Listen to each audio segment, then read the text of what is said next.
Good evening, students. Today we are going to study about the economic reforms since 1991. Okay, so in this chapter we are going to study why there was a need of economic reforms, what was included in the economic reform. So ultimately economic reforms की जरूरत क्यों पड़ी, and why this chapter is called new economic policy, why these reforms are called new economic policy 1991. Okay, so exactly if I talk about prior to 1990, our government has made a lot of plans, बहुत सारी policies बनाई गई, but हमारी जो policies हैं वो हमें fruitful result नहीं दे पाई, which could be related to the growth and development. And to overcome the economic crisis, because we come across to the economic crisis, तो उससे बाहर आने के लिए as we have taken a loan from the 1991 economic reform से पहले की मैं बात कर रही हूँ, हमने वर्ल्ड बैंक से जो है $7 बिलियन का जो है लोन लिया था, because we were facing the economic crisis.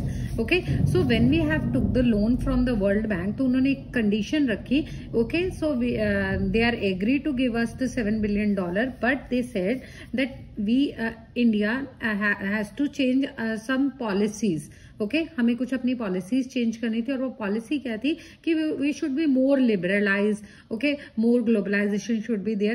तो this policy is exactly related with LPG policy. Today we are going to study about the LPG policy also, liberalization, privatization and globalization in this chapter.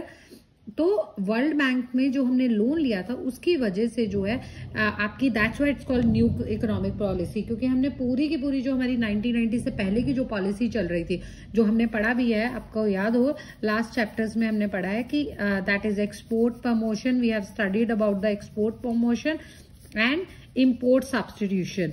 So this policy is definitely 1991 policy is definitely thinking about the export promotion and import substitution, but with the more liberalization, more privatization and more globalization. And we also going to study positive and negative impact of LPG policy, because everything has a positive as well as negative. So exactly what is economic reform? Okay, economic reforms which was started by government since 1991, that they want to, as I told you earlier also, they want to solve their economic crisis problem. Okay, and जो हमारी economic growth है वो अच्छे से चल पाए, और जो हमारी economic crisis जो 1991 से पहले के जो इकोनॉमिक क्राइसिस है उनसे हम ओवरकम हो सकें, उसके लिए न्यू इकोनॉमिक पॉलिसी जो है that was started by the government. Okay, so this policy consist of liberalisation, privatisation and globalisation, which is also called LPG. It's not LPG gas. Okay, it's liberalisation, privatisation and globalisation. Now, what is the question? The question is, what was the need of economic reform? क्या जरूरत थी 1990 से पहले हम बहुत सारी policies adopt की, but अचानक से क्या जरूरत पड़ी कि हमें ये इकोनॉमिक रिफॉर्म करने की जरूरत पड़ी? So that is one of the basic reason is mounting fiscal deficit. So exactly what do you mean by fiscal deficit? Fiscal deficit is when government expenditures are more than government income. जब government के expenditure उसकी income से बहुत ज्यादा हो जाते हैं. Okay, and which is called fiscal deficit. Okay, so हमारी कंट्री में 1990 से पहले फिस्कल डेफिसिट हो गया था. Reason of fiscal deficit is government जो है that is prior to 1991 fiscal deficit जो है गवर्नमेंट का that was increase too much.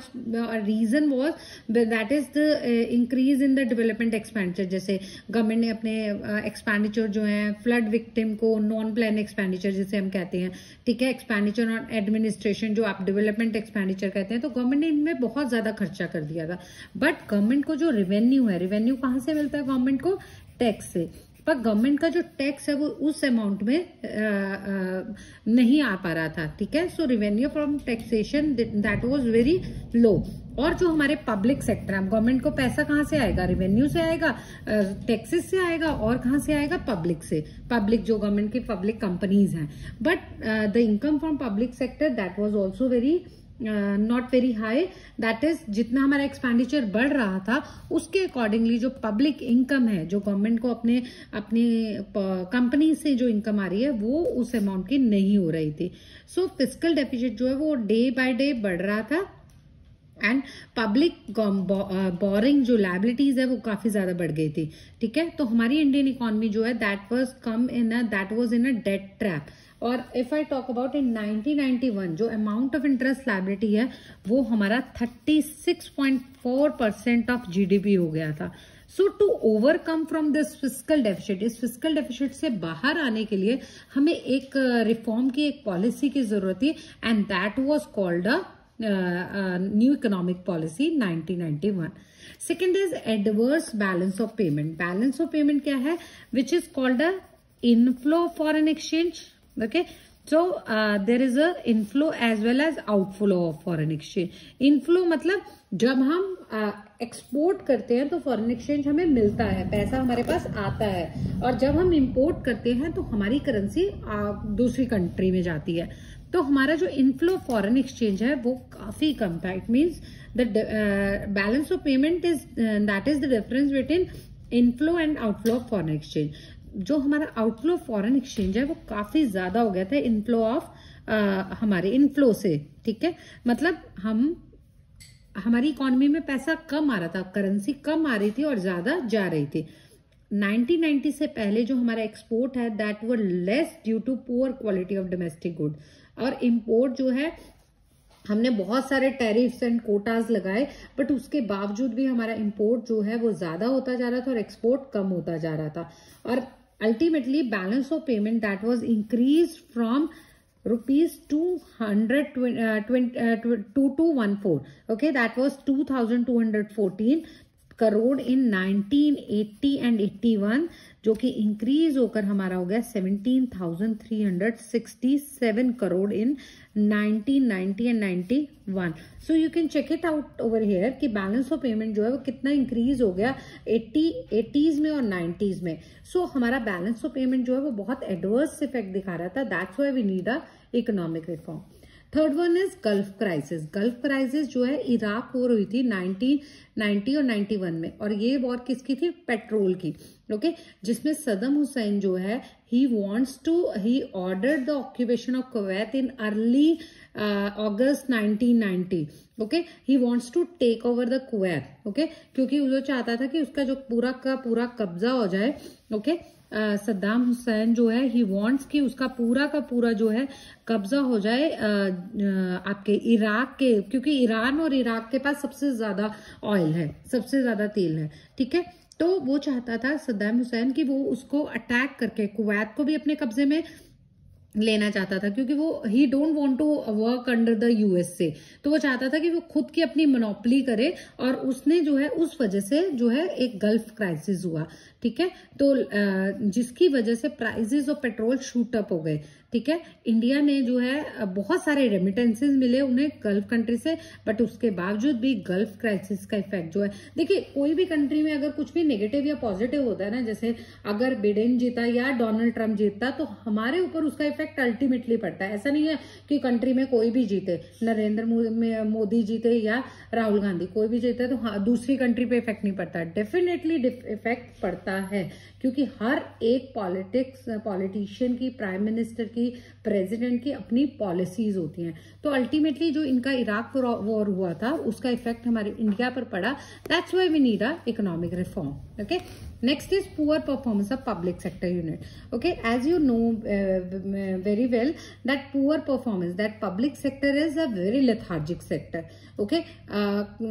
अगर पिल्फरेज की बात करें तो बहुत ज्यादा है पब्लिक सेक्टर में, ओके। सो पब्लिक सेक्टर जो that was not growing. If I talk about the BSNL, okay, LIC, government इसको धीरे धीरे प्राइवेटाइजेशन करने, इतना लॉस में जा चुकी हैं ये कंपनीज कि गवर्नमेंट इन्हें जो है प्राइवेटाइजेशन के बारे में सोच रही है। So poor performance of public sector unit, हमारा जो पब्लिक सेक्टर है वो बहुत पुअर परफॉर्मेंस दे रहा था। इट मीन उनके जो एक्सपेंडिचर है वो काफी ज्यादा और इनकम जो है ऑलमोस्ट जीरो। तो इसलिए गवर्नमेंट को इकोनॉमिक रिफॉर्म की जरूरत थी, जिसमें मैंने अभी आपको बताया कि LPG पॉलिसी इंट्रोड्यूस की, जिसमें प्राइवेटाइजेशन पर भी जोर दिया गया, ठीक है, ताकि प्राइवेटाइजेशन हो और इकोनॉमी जो है वो ज्यादा बेटर तरीके से ग्रो करे, ओके।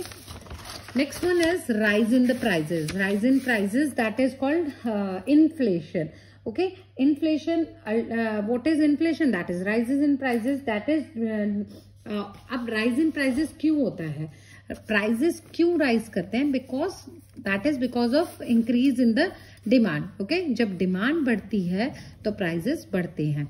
ओके, सो अल्टीमेटली जब डिमांड बढ़ी और प्राइजेस बढ़े, and reason being is prices बढ़ने का क्योंकि सप्लाई नहीं बढ़ पा रही है. As we are starting from the beginning कि हमारी जो सप्लाई है, हमारे रिसोर्सेज जो है वो स्कार्स हैं. सो सप्लाई जो है हम अकॉर्डिंगली नहीं बढ़ा सकते, जिसकी वजह से सारा प्रेशर किस पे आ जाता है, प्राइजेस के ऊपर. डिमांड बढ़ती जा रही है, सप्लाई बढ़ नहीं रही, तो सारा प्रेशर किस पे आ गया, प्राइजेस के ऊपर. तो प्राइजेस जो है वो काफी ज्यादा बढ़ जाते हैं, which is called inflation. Okay, so one of the major reason जो है इन्फ्लेशन का वो डेफिशिट फाइनेंसिंग भी है. Okay, I just tell you what is deficit financing. So basic reason जो है वो आपका इन्फ्लेशन का है deficit financing. That is borrowing by the government from RBI. क्योंकि गवर्नमेंट जब भी गवर्नमेंट के जो एक्सपेंडिचर हैं वो बहुत ज्यादा हो जाते हैं तो गवर्नमेंट क्या करती है, बोरो करती है. कहां से बोरो करती है, फ्रॉम द आरबीआई. ठीक है, सो डेफिशिएंट फाइनेंसिंग जो है it leads to more money supply. अब क्या होगा, जब डेफिशिएंट फाइनेंसिंग होगी इसका मतलब क्या हुआ कि गवर्नमेंट ने आरबीआई से पैसा लिया. अब गवर्नमेंट ने पैसा लिया तो इसका मतलब क्या होगा, मनी की सप्लाई बढ़ गई. ओके, पैसा आ गया इकोनॉमी में. जब पैसा आएगा तो it means ultimately income is increasing, demand is increasing. Okay, and if aggregate supply जो है वो उस रेट पे नहीं पड़ी तो प्राइजेस फिर शूट अप करते हैं. ठीक है, तो rise in prices was the basic reason जिसकी वजह से हमें एक इकोनॉमिक रिफॉर्म की जरूरत थी कि इस कंडीशंस को हम कैसे कम आउट हो सके. Next is that is last one is the need for economic reforms is fall in foreign exchange reserve. हमारा जो फॉरेन एक्सचेंज रिजर्व है, एज आई टोल्ड यू, इन 1991 में हमारा फॉरेन एक्सचेंज रिजर्व इतना कम हो गया था कि हमारे पास 10 दिन के इंपोर्ट बिल के पैसे देने के लिए भी we were not having the money. Okay, जो हमारा इंपोर्ट बिल था उसको हमें 10 दिन, इवन फॉर 10 डेज हम 10 दिन का भी नहीं पे कर पाए थे. Okay, so that's why World Bank ने जो है एक पॉलिसी सजेस्ट की, that was the policy of liberalisation. Okay, so foreign exchange reserve कम होने की वजह से there was need of NEP policy of 1991 which is called new economic policy 1991. So as I told you, what is new economic policy, which is related to LPG. Okay, and again we are going to study about the elements of new economic policy. Today just try to understand what is the need of this. Okay, thank you so much students for watching this video.